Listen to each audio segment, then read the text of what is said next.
Desde la pujante, innovadora y hermosa ciudad de Medellín, en Colombia, iniciamos nuestra celebración de culto a Dios en íntima devoción.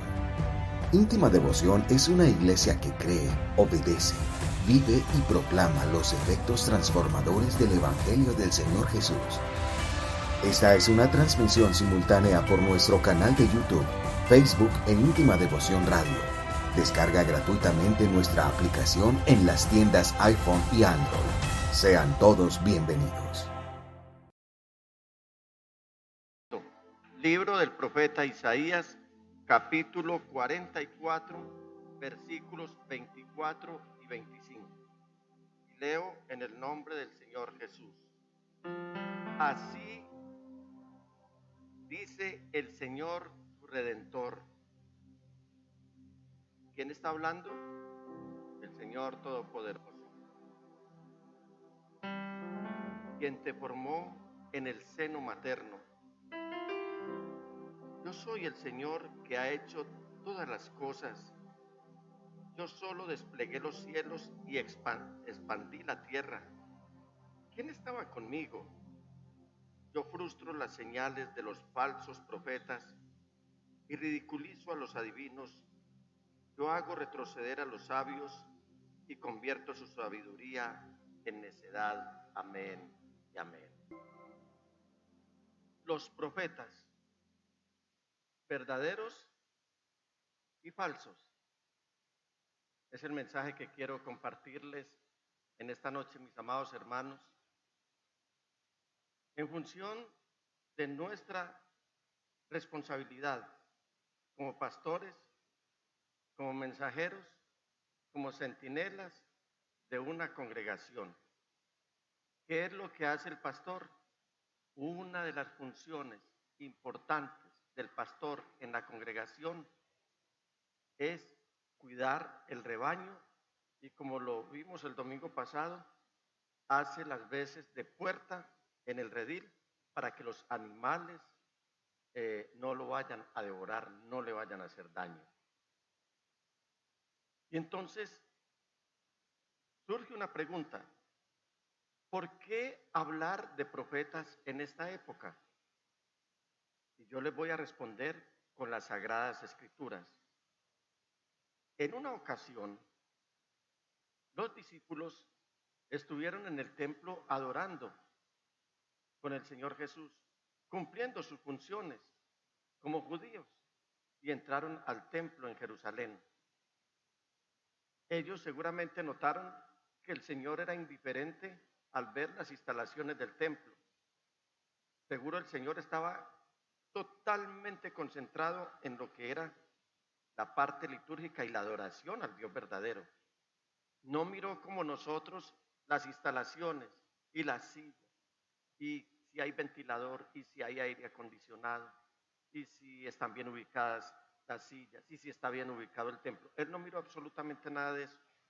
De manera que los discípulos, cuando lo ven como tan frío, entonces a la salida del culto le dicen al Señor: Señor, mira qué templo, mira qué belleza de lugar de adoración tenemos. Ninguna nación tiene un templo de adoración al Dios verdadero como lo tenemos nosotros. Entonces dice el evangelista Mateo en el capítulo 24 de su evangelio que Jesús salió del templo y mientras caminaba se le acercaron sus discípulos y le mostraron los edificios del templo. Eran los edificios del templo. Era el edificio central, pero Herodes, en un afán de generar empleo, porque había una crisis económica en su momento, él lo que hace es: voy a hacer reformas y voy a generar empleo y va a haber construcción. Ustedes saben que una de las mayores fuerzas de la economía en un país es la construcción. Los gobiernos impulsan la construcción. Y claro, hicieron 2 edificios más. Entonces estaba el templo central, pero ahí anexos estaban 2 edificios más, que es lo que conocemos como el templo de los gentiles, el lugar donde los gentiles iban a adorar también al Dios verdadero, pero había otro lugar para las mujeres que eran muy replegadas de la sociedad judía. La sociedad judía no era machista, pero para ciertos asuntos de culto sí eran replegadas un poco.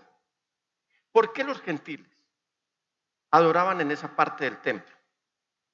Porque ellos habían sido alcanzados por una especie de judaísmo, digamos que era el evangelismo de la época. Y había dos facciones muy importantes de gentiles que habían abrazado la fe judía. Para ese momento el cristianismo no estaba operando, no estaba en función todavía. El cristianismo viene a nacer después de que el Señor ha delegado a los discípulos para que prediquen y discipulen. Y ya Él se va, viene el Espíritu Santo y ya ellos salen a evangelizar. Cabezas de ese movimiento evangelístico, el apóstol Pedro predicándole a los judíos y el apóstol Pablo predicándole a los gentiles y los demás apóstoles también. Entonces, esta gente de los gentiles, el gentil es el que no es judío, no es de origen judío, no nació judío, pero quería ser judío. Entonces se tenía que someter a ciertas enseñanzas basadas en la ley de Dios o más ampliamente conocida como en la Torá. Ahí surgieron dos facciones. Los unos eran llamados los temerosos de Dios y los otros llamados los prosélitos. Eran gentiles conversos al judaísmo. La diferencia es que el temeroso de Dios abrazaba la fe judía, pero no practicaba ninguno de los rituales que se usaban en la práctica judía. Es decir, no participaban de la circuncisión, no sacrificaban corderos, no hacían ninguna de estas fiestas, pero el prosélito sí abrazaba el judaísmo, pero con toda. Digamos que eran los fanáticos de la época, resultaban ser más judíos que los mismos judíos. De manera que ustedes cuando leen las Sagradas Escrituras se dan cuenta que una vez el Señor pasó por allí, por el templo, y vio que esos lugares que habían sido dedicados para que los gentiles adoraran, y las mujeres también, los judíos en ese celo religioso los habían ocupado como una especie de mercado, como lo que es una plaza de mercado, y el Señor se indigna y los saca tallados de allá a punta de látigo y les vacía sus mercaderías, los expulsa y les dice: ¿no han oído, no han leído ustedes? Mi casa será llamada casa de oración para todas las naciones. Sin embargo, cuando ha salido del templo, en alguna ocasión, el Señor y sus discípulos, ellos le dicen, después de mostrarle estos edificios del templo, pero Él les dijo: ¿ven todo esto? Les aseguro que no quedará piedra sobre piedra, pues todo será derribado. Cuando habla piedra sobre piedra, estamos hablando de que el templo tenía algunas piedras que podían llegar a pesar hasta 200 toneladas. No eran piedritas así, piedrita sobre piedrita o alastro que llamamos. Eran piedras monumentales. Para muestra, el muro occidental que tenemos hoy, conocido como el Muro de los Lamentos. Entonces el Señor les dice: les aseguro que no quedará piedra sobre piedra, pues todo será derribado. Más tarde estaba Jesús sentado en el monte de los Olivos cuando llegaron los discípulos y le preguntaron en privado: ¿cuándo sucederá eso? Es decir, que sería derribado el templo.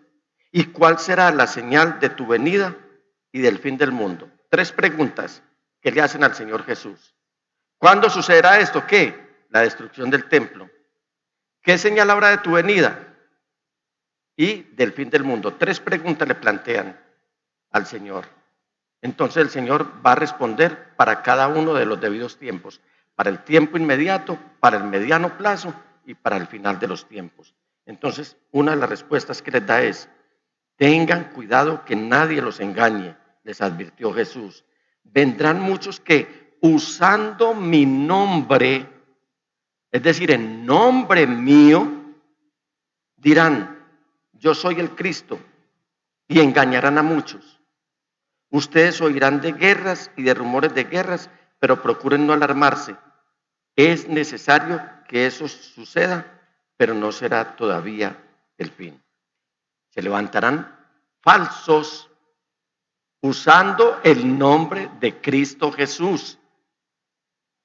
Y dentro de esos falsos Mesías o esos falsos Cristos, también se levantarían falsos profetas. Hoy hay muchos que dicen llamarse ministerios, muchos movimientos que dicen llamarse ministerios proféticos en Colombia. Uno de esos ministerios, entre comillas, es una de las iglesias más grandes del país. No la llamemos iglesia, ese es un movimiento pseudopolítico que pone senadores, que pone representantes a la Cámara y que se enreda en cuanta campaña política hay, pero usando el nombre de Cristo. Y que cuando llegan las personas a sus templos, tienen algunos voceros previamente entrenados para decirles: véngase para acá que le tengo palabra de profecía, véngase para acá, y los van filando, y la gente ha caído en ese engaño, porque la gente quiere oír que les digan, o la gente quiere que les digan lo que ellos quieren oír para poder hacerse falsas ideas. Entonces me gustaría que en esta noche miremos qué es un profeta verdadero. ¿Qué es un profeta verdadero? Un profeta era una persona previamente escogida que recibía un mensaje de Dios para ser transmitido a la gente. Es decir, que Dios se comunica con el ser humano a través de la profecía en su momento. Aclaro, antes de continuar, Dios no es un papagayo que todo el tiempo está hablando.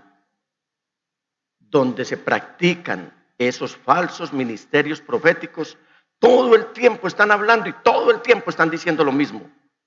Todo el tiempo están especulando. Todo el tiempo están tratando de llamar la atención, y con miradas penetrantes y con movimientos medio mágicos empiezan a decirle a la gente: esta es la palabra profética para ti. No, esta es la profecía para ti. No es así.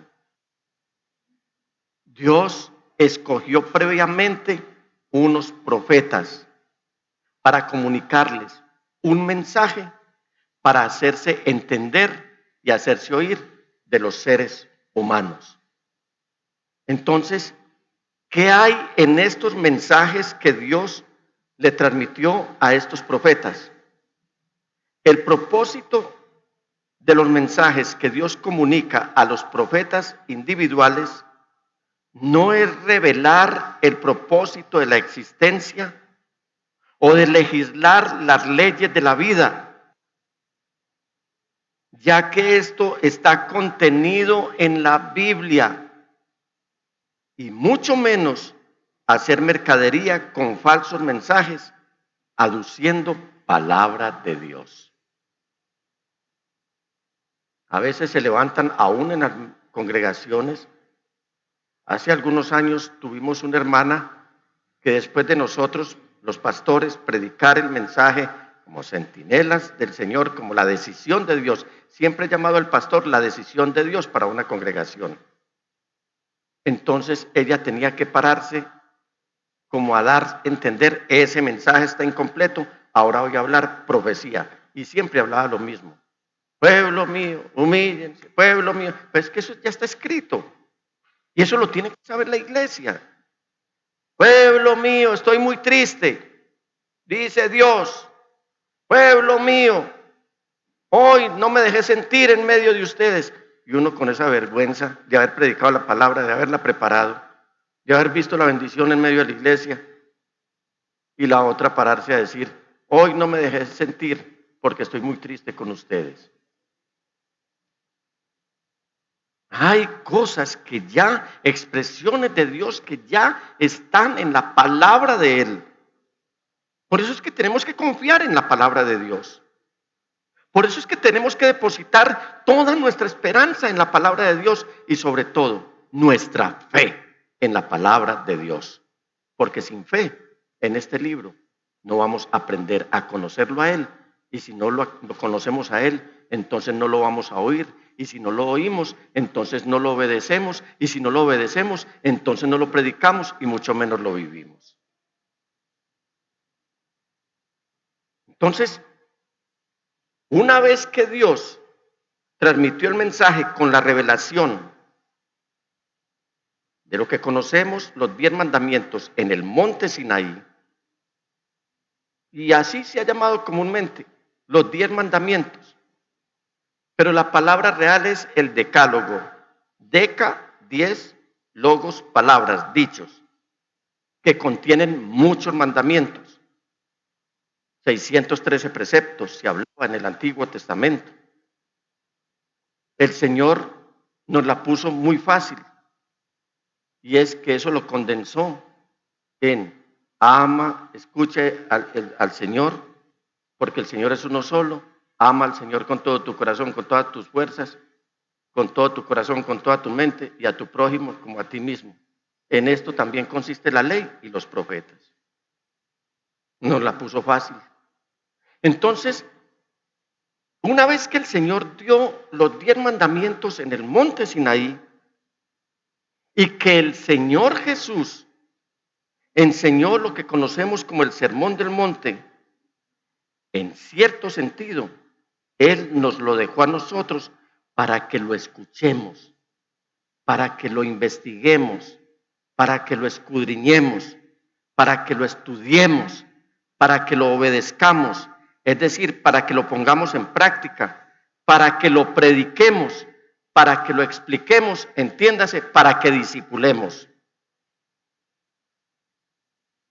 Es posible que esta predicación o esta enseñanza no les quede a ustedes grabada en sus corazones, porque su mente está en este momento, algunos pensando en ese romance con esa persona,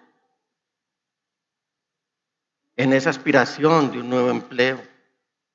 Pero yo cumplo la función, junto con el pastor, de enseñarles la palabra del Señor, y eso sí tiene sello de garantía. Nunca les vamos a predicar algo que no esté escrito en la palabra de Dios. En eso consiste el mensaje. Ahora bien, ¿cuál es el propósito de la profecía entonces? ¿Cuál es el propósito de la profecía?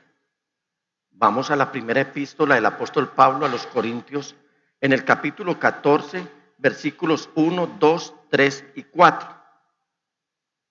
Y el apóstol nos escribe algo tan concreto. Empeñense en seguir el amor y ambicionen los dones espirituales, sobre todo el don de profecía. Y dice, porque el que habla en lenguas no habla a los demás, sino a Dios. ¿Cuántos hablan en lenguas aquí? ¿Cuántos hablan en lenguas aquí? Ese es un don del Espíritu Santo. Es un don del Espíritu Santo. Hay personas dentro del cristianismo que contienden con ese don. Lo que pasa es que hay dentro del cristianismo algunos que abusan de ese don y terminan enredando la lengua, queriéndose hacer aparecer como espirituales, pero que realmente no lo son. Versículo 2. Porque el que habla en lenguas no habla a los demás, sino a Dios. En realidad, nadie le entiende lo que dice, pues habla misterios por el Espíritu. Y esa palabra Espíritu está en mayúscula, o sea, por el Espíritu Santo. Versículo 3. En cambio, el que profetiza habla a los demás para edificarlos, animarlos y consolarlos. El que habla en lenguas se edifica a sí mismo. En cambio, el que profetiza edifica a la iglesia. Y de estos se han pegado muchos para decirle cosas tan espantosas y absurdas a la gente que llega, como si ven que llega un matrimonio, hoy el Señor te está diciendo que esta no es tu esposa a partir de este momento, que la debes abandonar porque el Señor te tiene una esposa en esta congregación. Eso es ser uno muy imbécil. Atreverse a tomar el nombre de Cristo Jesús para hablar semejante barbaridad. Hoy el Señor te está diciendo que todo lo que es tuyo Él te lo ha dado y ahora lo tienes que poner al servicio del Señor porque Él te lo va a multiplicar. Hoy entra otro y le dicen, hoy el Señor te está diciendo que ese viaje que tienes planeado se va a ejecutar más temprano de lo que tú piensas. Y cosas por el estilo. Pero aquí la palabra me está diciendo en el versículo 4, el que habla en lenguas se edifica a sí mismo, en cambio el que profetiza edifica la iglesia. ¿Qué es edificar la iglesia? Es corregir la dirección de la iglesia. Repito, de la iglesia. La profecía no es para todo el mundo. La palabra profética no es para todo el mundo. Estos que se paran a hablar, dizque palabra profética, le hablan a todo el mundo sin saber, sin conocerlo siquiera. Porque están hablando cosas que Dios no ha dicho y están desobedeciendo la palabra de Dios. A veces aparecen personas con un ministerio profético para predecir el futuro, cuando Dios considera necesario que debemos saber qué sucederá para poder animarnos en nuestra vida devocional. Pero eso es eventual. Otras veces viene para hacernos acordar que estamos aflojando el ritmo. Es decir, cuidado iglesia, están aflojando el ritmo. Y lo que hay que hacer es apretar colmillos, como dicen popularmente. Y ahora sí que más necesitamos oír la palabra del Señor. Aquí está diciendo el apóstol Pablo, edifica la iglesia. Repito, la iglesia. Cuando el Señor está hablando, le está hablando es a la iglesia, no a todo el mundo. Porque Él quiere que se haga lo que Él está esperando de nosotros. Y nos advierte sobre las consecuencias terribles que esto traerá si no recapacitamos, si nos abandonamos, si dejamos todo, si no nos comportamos como verdaderos cristianos. He hablado en las reuniones ministeriales de esta iglesia. Se lo he dicho al pastor reiteradas veces. Pastor, hoy tenemos muchos cristianos de iglesia, de templo. Y el Señor no quiere cristianos de templo. Él quiere cristianos de temple. Que no aflojemos el ritmo. Eso es lo que Él quiere. Que el que trabaje sea honrado en el trabajo y de buen testimonio en el trabajo. Que el esposo no humille a la esposa. Que el que robe, no robe, que el que robaba ya no robe más. Que nos consagremos de verdad llorando en el altar del Señor. Y el altar del Señor se puede levantar en el lugar donde usted está, no necesariamente en el templo, ojalá así fuera. Pero no podemos ser cristianos de banca, no podemos ser cristianos de nombre. Hacia allá es lo que nos estaba diciendo el apóstol Pablo, que la profecía es para edificar la iglesia, es decir, para corregir el rumbo de la iglesia, para no dejarla desenfrenar, para que no olvidemos llevar esa vida de consagración delante del Señor. ¿Qué es lo que es consagrado? Lo vimos el domingo pasado, apartado. Pero hoy algunos que están apartados, pero una sola partecita. Una sola partecita. Pastor, yo soy consagrado, pero con los pies, porque yo voy para la iglesia. Pero su mente y su corazón y su otro está en otras partes. Hermanos, estamos aflojando el ritmo. Y si aflojamos el ritmo, créanme que el que no avanza, retrocede. Y el Señor quiere es una iglesia que vaya a la vanguardia. Así alumbre la luz de ustedes delante de los hombres para que ellos vean las buenas obras de ustedes y glorifiquen al Padre que está en los cielos. No podemos quejarnos de una sociedad que está maldiciendo a Dios, que se está oponiendo a Dios, que está legislando contra las leyes de Dios, cuando nosotros ni siquiera estamos acatando y aceptando la corrección que el Señor nos está dando. Y por ello, Isaías, el profeta que acabamos de leer, fue enviado para anunciar la venida del Mesías, que es la culminación y la recompensa de nuestras luchas que con esfuerzo libramos a diario. Jeremías predijo la destrucción de Jerusalén y de sus murallas, pero también advirtió sobre el incendio del templo sagrado y el posterior cautiverio. Tenemos que concentrarnos en esto. No es casual que por estos días toda la familia pastoral, sin ponerse de acuerdo, estamos en el estudio de los profetas. Unos van en Jeremías, otros concluimos ayer Lamentaciones, hoy empezamos con Ezequiel. El pastor creo que va más adelante, hoy me leyó una escritura que me dejó pasmado, esa radiografía develada de lo que está viviendo la iglesia hoy.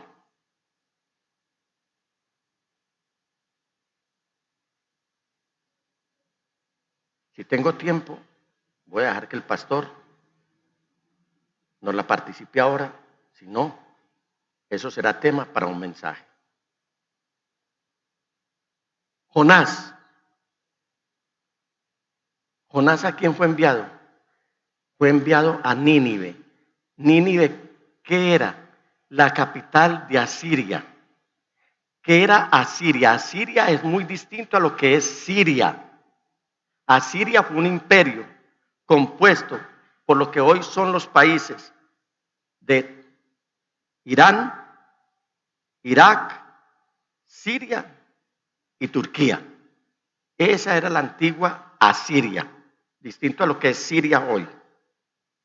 A la capital del imperio asirio, llamada Nínive, solamente a la capital, Jonás fue enviado para advertirle a sus habitantes que la ciudad sería destruida a menos que ellos se arrepintieran de sus caminos perversos. Voy a mencionar solamente algunos profetas. Samuel, que no está dentro del canon de los profetas, porque él fue inicialmente el reemplazante del sumo sacerdote Elí. Pero como todo hombre de Dios también podía advertir la palabra que Dios quería enviar al pueblo. Pero Samuel, ¿sabe qué hizo? Le transmitió el mensaje de Dios al rey Saúl para que batallara contra Amalek. ¿Y sabe qué pasó con Saúl? No obedeció esa palabra. Y eso devino en una catástrofe para Israel. Pero también Elías, otro profeta que no está dentro de los 16 que hablamos el domingo pasado, pero era profeta de Dios para un momento específico. Porque la misión de Elías, entre otras cosas, ustedes pueden notar cuando el Señor llevó a Pedro, a Juan y a Jacobo al monte que conocemos como la Transfiguración. ¿Quiénes aparecieron allí en el monte de la Transfiguración? Moisés y Elías. Moisés, que trajo la ley de Dios, el hombre que guió el pueblo de Dios con la ley de Dios. Y Elías, que es el que les va a venir a decir todo lo que este don Moisés que tenemos aquí, qué privilegio tan grande el que ellos tuvieron haber conocido a Moisés y a Elías. Nuestro amado Moisés, todo lo que les predicó a ustedes y que ustedes practican hoy en las sinagogas, todo lo vino a condensar el profeta Elías para decirles todo lo que anunció Moisés se está cumpliendo en Jesús. Mire aquí el cumplimiento de lo que habló Moisés y mire aquí lo que consolidó Elías. ¿En quién? En Jesús. Si ustedes pueden ver, y de eso han echado mano algunos doctrinas unitarias que dicen que mire, y si ve, quedó Jesús solo ahí. Así dice la palabra, y quedó Jesús solo. Es que en Jesús se estaba cumpliendo lo que Moisés recibió de parte de Dios y Elías lo había predicado. Entonces Elías fue enviado para llevar a cabo el famoso desafío de los 2 novillos que descuartizó allá en el Monte Carmelo, cuando los profetas de Baal. Tienen que leer el libro de los Reyes. Incluso que esto llegó a violar la ley temporalmente, la ley de Dios, porque los sacrificios no se podían hacer en un lugar distinto al templo. Pero él los hizo allá en el Monte Carmelo, pero por mandato de Dios, porque Dios puede hacer con su ley lo que quiera. Pero ningún profeta, ninguno de estos, ni de los otros, dijo alguna vez nada acerca que esto fuera producto de su propia mente. Ustedes ven que decían, esta es la palabra del Señor que vino al profeta fulano de tal. A Ezequiel le dice, hijo de hombre, levántate en una visión, y empieza a mostrarle unas cosas maravillosas que nosotros no resistiríamos verlas, casi que ni leerlas, porque eso lo estremece a uno, lo que el Señor empezó a mostrarle a Ezequiel.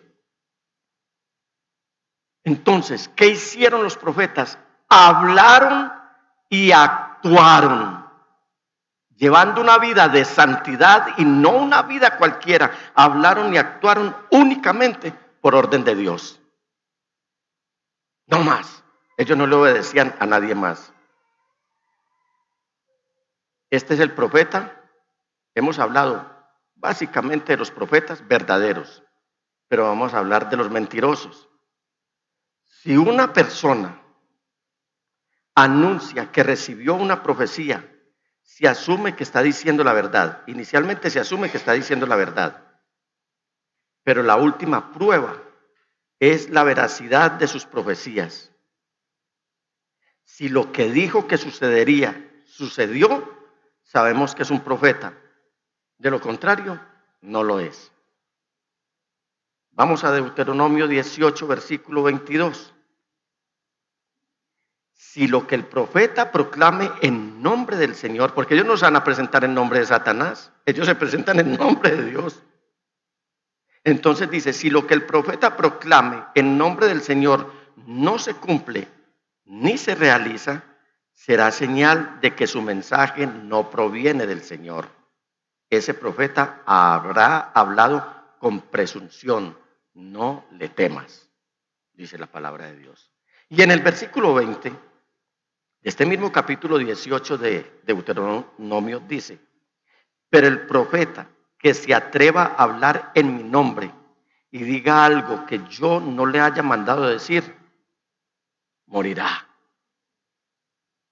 Si esto lo leyeran esos payasos, les daría miedo de estar hablando cosas que el Señor no ha mandado decir.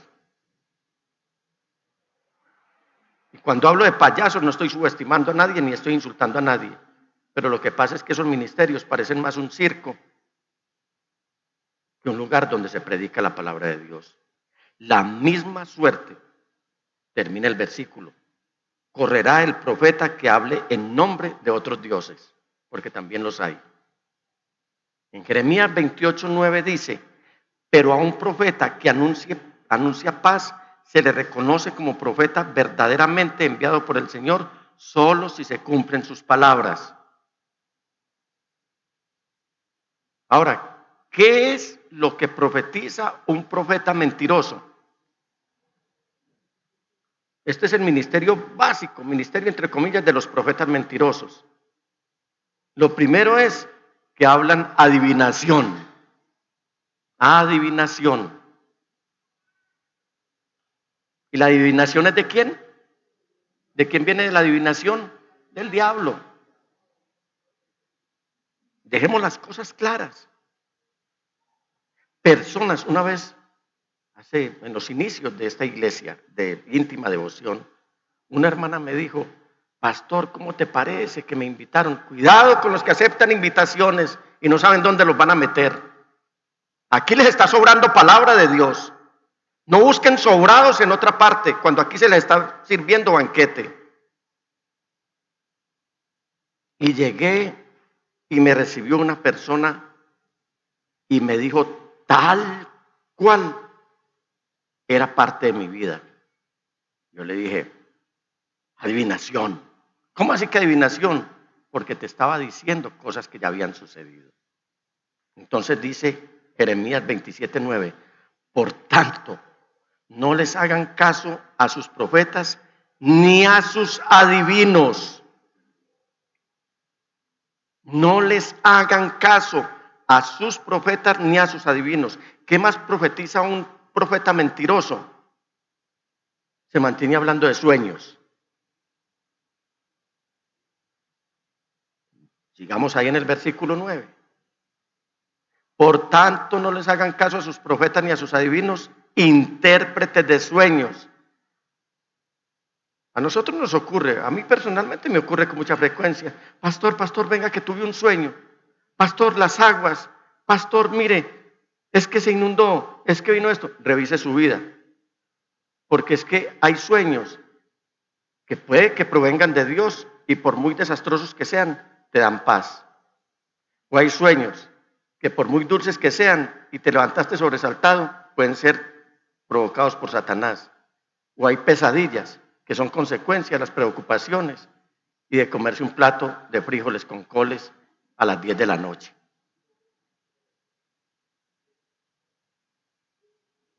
Intérpretes de sueños. ¿Qué profetizan los falsos profetas? Astrología. ¿Qué es astrología? Astros, logos, palabra. Eso incluye horóscopos y bueno, todo de ahí para allá. No hablo de astrónomos.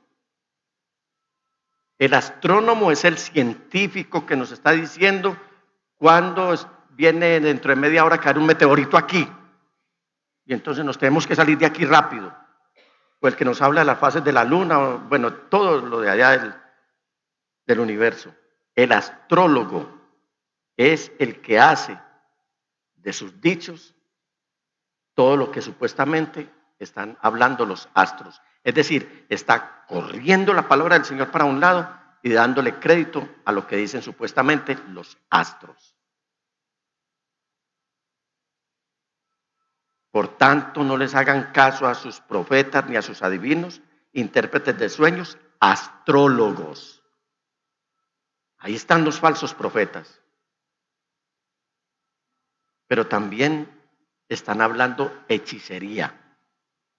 Por tanto, no les hagan caso a sus profetas ni a sus adivinos, intérpretes de sueños, astrólogos y hechiceros. ¿Qué hacen esos falsos profetas? Que les dicen que no se sometan al rey de Babilonia. Consecuencias que sufrirá un falso profeta. Solamente una partecita de las consecuencias que sufrirá un falso profeta. Y yo quiero que en esta noche todos, no solamente para que el sueño no nos coja aquí, yo sé que están muy atentos, los veo muy atentos, pero para que no terminen teniendo sueños para decir, ve, esto habló el Señor, entonces vamos a participar de la lectura y vamos a leerla a viva voz. En el capítulo 28 del libro del profeta Jeremías, vamos a leer 17 versículos. ¿Quieren participar de esta actividad? Leámoslo a viva voz. Ojalá los niños que sepan leer. Tiago, por favor, si sabes leer. Daniela, sabes leer. David Luis, si sabes leer, que son los más. Susana, si sabes leer. Alejandra, si sabes leer. Y tú también, yo sé que sabes leer. Vamos a leerlo a viva voz. Empecemos. En el 5º mes de ese mismo año cuarto, es decir, al comienzo del reinado de Sedequías, rey de Judá, el profeta Hananías, hijo de Azur, que era de Gabaón, me dijo en la casa del Señor, en presencia de los sacerdotes y de todo el pueblo. ¿A dónde le dijo? En la casa del Señor. Vamos a ver, versículo 2. Así dice el Señor Todopoderoso, el Dios de Israel. Voy a quebrar el yugo del rey de Babilonia. Dentro de 2 años devolveré a este lugar todos los utensilios que Nabucodonosor, rey de Babilonia, se llevó de la casa del Señor a Babilonia. También haré que vuelvan a este lugar Jeconías, hijo de Joacín, rey de Judá, y todos los que fueron deportados de Judá a Babilonia. Voy a quebrar el yugo del rey de Babilonia. Yo, el Señor, lo afirmo, en presencia de los sacerdotes y de todo el pueblo que estaba en la casa del Señor. El profeta Jeremías le respondió al profeta Hananías. Vamos a ver, falso profeta y verdadero profeta. Ahí están enfrentados. Vamos a ver qué le dice Jeremías. Amén, que así lo haga el Señor, que cumpla el Señor las palabras que has profetizado, que devuelva a este lugar los utensilios de la casa del Señor y a todos los que fueron deportados a Babilonia. Pero presta atención a lo que voy a decirles, a ti y a todo el pueblo. Los profetas que nos han precedido profetizaron guerra, hambre y pestilencia contra numerosas naciones y grandes reinos. Pero a un profeta que anuncia paz se le reconoce como profeta verdaderamente enviado por el Señor, solo si se cumplen sus palabras. Entonces el profeta Hananías tomó el yugo que estaba sobre el cuello del profeta Jeremías y lo quebró. Era un yugo de madera. Lo tenía aquí. Se lo quitó al verdadero profeta y lo quebró para tratar de hacerse ver que él era el que tenía autoridad sobre Jeremías. Mire lo que pasó. Y dijo en presencia de todo el pueblo: así dice el Señor, de esta manera voy a quebrar dentro de 2 años el yugo de Nabucodonosor, rey de Babilonia, que pesa sobre el cuello de todas las naciones. El profeta Jeremías, por su parte, optó por seguir su camino. Algún tiempo después de que el profeta Hananías quebrara el yugo que pesaba sobre el cuello de Jeremías, la palabra del Señor vino a este profeta. ¿Qué vino a este profeta? La palabra del Señor. ¿A quién? A Jeremías. Dice: ve y adviértele a Hananías, o sea, al falso profeta, que así dice el Señor: tú has quebrado un yugo de madera, pero yo haré en su lugar un yugo de hierro. Porque así dice el Señor Todopoderoso, el Dios de Israel: voy a poner un yugo de hierro sobre el cuello de todas estas naciones para someterlas a Nabucodonosor, rey de Babilonia, y ellas se sujetarán a él. También a las bestias del campo las someteré a su poder. Entonces el profeta Jeremías le dijo al profeta Hananías, o sea, el verdadero profeta le dijo al falso profeta: presta mucha atención. A pesar de que el Señor no te ha enviado, tú has hecho que este pueblo confíe en una mentira. Por eso así dice el Señor: voy a hacer que desaparezcas de la faz de la tierra, puesto que has incitado a la rebelión contra el Señor. Este mismo año morirás. En efecto, el profeta Hananías murió en el mes séptimo de ese mismo año. Se murió. Y esa profecía, ¿sabe cuánto iba a durar? ¿Cuánto duró el pueblo de Israel, la nación de Judá, en Babilonia? 70 años. Y les dijo: no, en 2 años esto queda solucionado. Y así no fue. Entonces, nosotros, ¿a qué debemos dedicarnos? ¿A estar explorando profecía o a qué es que debemos dedicarnos, hermanos? El apóstol Pablo, escribiéndole a Timoteo en el capítulo 4, versículo 1, le dice: en presencia de Dios. Miren qué palabra. En presencia de Dios y de Cristo Jesús, que ha de venir en su reino y que juzgará a los vivos y a los muertos, te doy este solemne encargo. ¿Cuál es ese encargo? 1, predicar la palabra de Dios, es decir, en todo tiempo. Versículo 2, predica la palabra. No lo mandó a profetizar. Predica la palabra. Ahora, predicando la palabra, el Señor puede hablarle a una persona. Yo no sé si ustedes han sentido eso, porque entonces algo raro estaría ocurriendo si usted no, en algún momento el Señor no le habló. Que le diga, uy, debo corregir mi camino, debo despojarme de la idolatría, debo consagrarme al Señor, estoy faltando en esto, debo manejarme bien. Pero eso se vuelve una palabra profética sin la presunción del pastor. ¿Nosotros qué tenemos que hacer? Predicar la palabra pastor.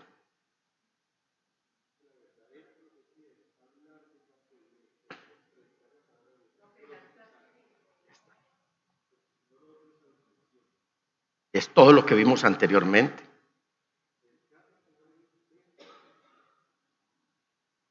¿Qué es predicar la palabra del Señor? Es profetizar. Punto. Por eso Pablo le está diciendo le está diciendo a Timoteo y a nosotros, en presencia de Dios y de Cristo Jesús, que ha de venir en su reino y que juzgará a los vivos y a los muertos, te doy este solemne encargo. ¿Cuál? Predicar la palabra de Dios. Predica la palabra. ¿Cómo más? Sí, pastor. Tranquilo, pastor. Un micrófono para el pastor, por favor.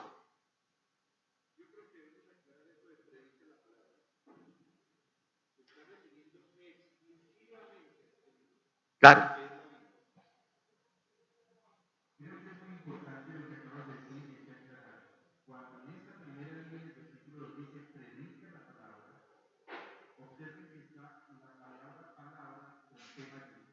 Uh-huh.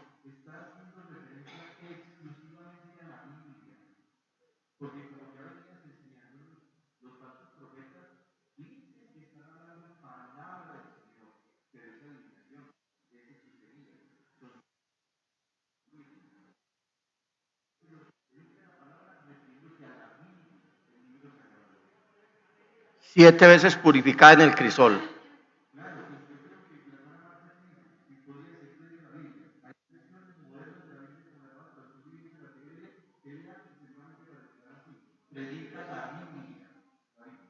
Sí, entonces tomémoslo de una manera mucho más cordial y entendible.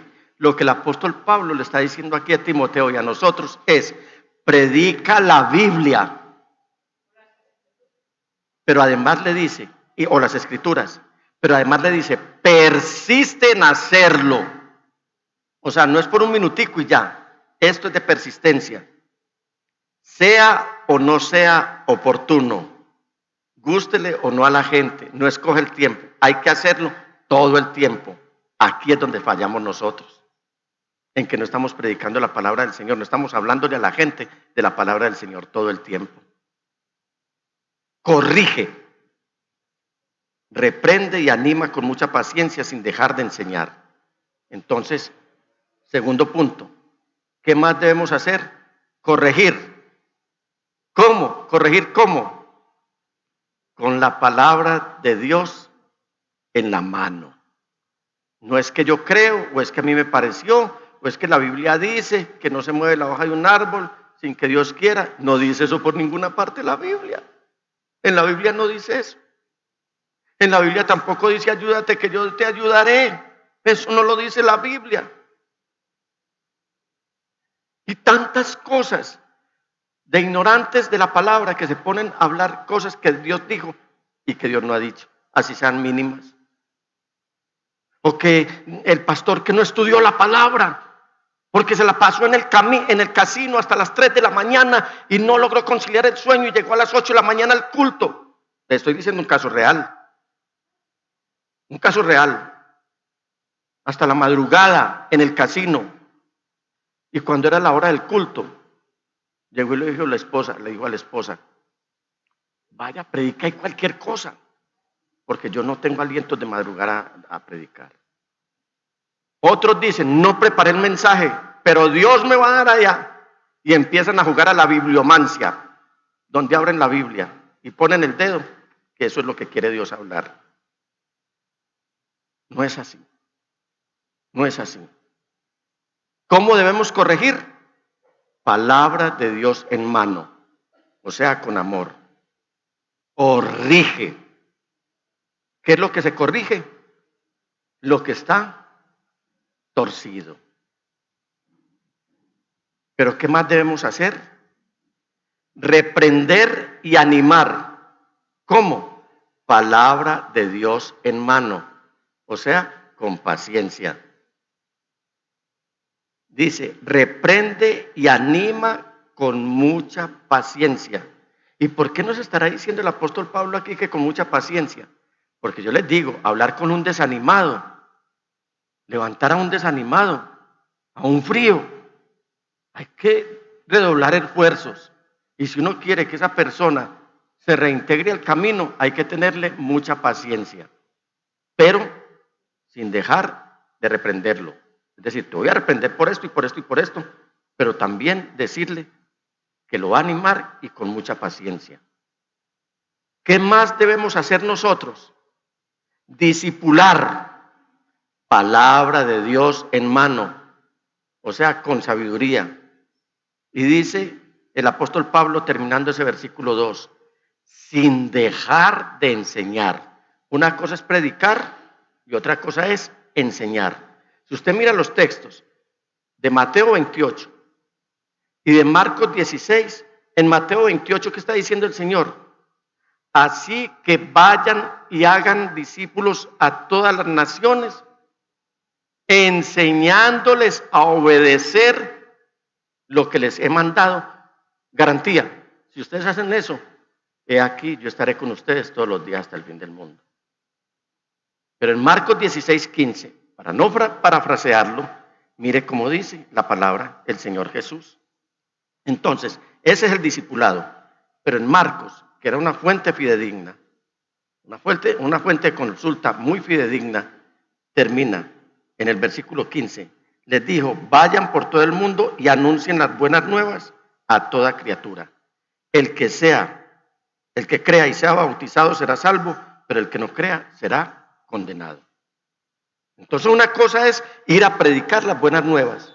¿Qué debemos hacer con esos que están, a quienes les estamos predicando? Traerlos y discipularlos y consolidarlos en la fe, con paciencia. ¿Por qué palabra de Dios en mano? ¿Por qué estará diciendo el apóstol Pablo que prediquemos la palabra? ¿Por qué? Versículo 3. Mire lo que dice. Porque llegará el tiempo. Diga, hoy. Mire que está hablando hacia el futuro. Porque llegará el tiempo. O sea, ¿cuándo? Hoy, ahora. En el aquí, en el ahora. En que no van a tolerar. Es decir, van a ser intolerantes y se van a irritar cuando se esté predicando la palabra de Dios. Hoy. Hay cristianos que se están irritando porque se está predicando la palabra de Dios. Y dice, porque llegará el tiempo hoy en que no van a tolerar la sana doctrina. ¿Y cuál es la sana doctrina? Lo que está dentro del marco bíblico. No es una doctrina que, mire, bautícese en el nombre de Jesús y ya con eso quedó listo. No, la doctrina sana es la que está en las Sagradas Escrituras, desde que dice en el principio hasta que termina con el amén. O sea, desde el Génesis hasta Apocalipsis. Nosotros no nos casamos con una doctrina. Nosotros estamos comprometidos en predicar la palabra del Señor, porque es que es quien se compromete con una doctrina, se desmarca la palabra de Dios y termina hablando lo que Dios no ha dicho. Entonces no van a tolerar la sana doctrina, y sigue diciendo el apóstol Pablo, sino que llevados de sus propios deseos, se rodearán de maestros que les digan las novelerías que quieren oír. Dejarán de escuchar la verdad y se volverán a los mitos.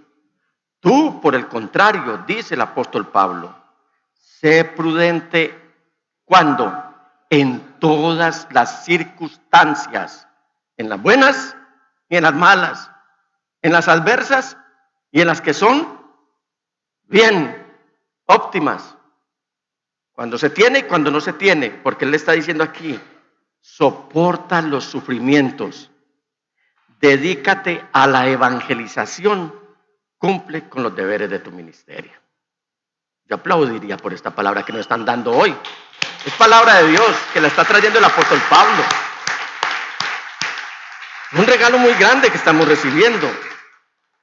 Y en el Apocalipsis, capítulo 22, versículo 18, dice: a todo el que escuche las palabras del mensaje profético de este libro, le advierto esto. Mire pues, si esto lo oyeran los falsos profetas, si alguno le añade algo, Dios le añadirá a él las plagas descritas en este libro. Versículo 19. Y si alguno quita palabras de este libro de profecía, Dios le quitará su parte del árbol de la vida y de la ciudad santa descritos en este libro. Si esto lo oyeran los que predican solamente una doctrina, estarían arreglando las cosas con Dios, porque están quitando y están poniendo para sustentar su doctrina, no la sana doctrina. Salomón nos lo dejó muy claro en el capítulo 30 y versículos 5 y 6 de Proverbios. Diga conmigo, leamos esto con mucha devoción, hermanos. El Espíritu Santo te toma en este momento para que leas siquiera lo que está azul. Y dilo bien fuerte: toda palabra de Dios es digna de crédito. Dios protege a los que en Él buscan refugio. Alabado sea el Señor. Alabado sea el Señor. Y en el versículo 6 dice: no añadas nada a sus palabras, no sea que te reprenda y te exponga como a un mentiroso. En Deuteronomio 4:2 dice: no añadan ni quiten palabra alguna a esto que yo les ordeno, más bien cumplan los mandamientos del Señor su Dios. Y en los Salmos 111, versículos 7 y 8 dice: las obras de sus manos son fieles y justas, todos sus preceptos son dignos de confianza, inmutables por los siglos de los siglos, establecidos con fidelidad y rectitud. Y en Deuteronomio 12:32 dice: cuídate de poner en práctica todo lo que te ordeno, sin añadir ni quitar nada. Desde la pujante, innovadora y hermosa ciudad de Medellín, en Colombia, hemos transmitido la celebración de culto a Dios en íntima devoción. Íntima Devoción es una iglesia que cree, obedece, vive y proclama los efectos transformadores del Evangelio del Señor Jesús. Descarga gratuitamente nuestra aplicación en las tiendas de iPhone y Android y síguenos en Facebook, YouTube, Instagram y Twitter como Íntima Devoción. Hasta pronto.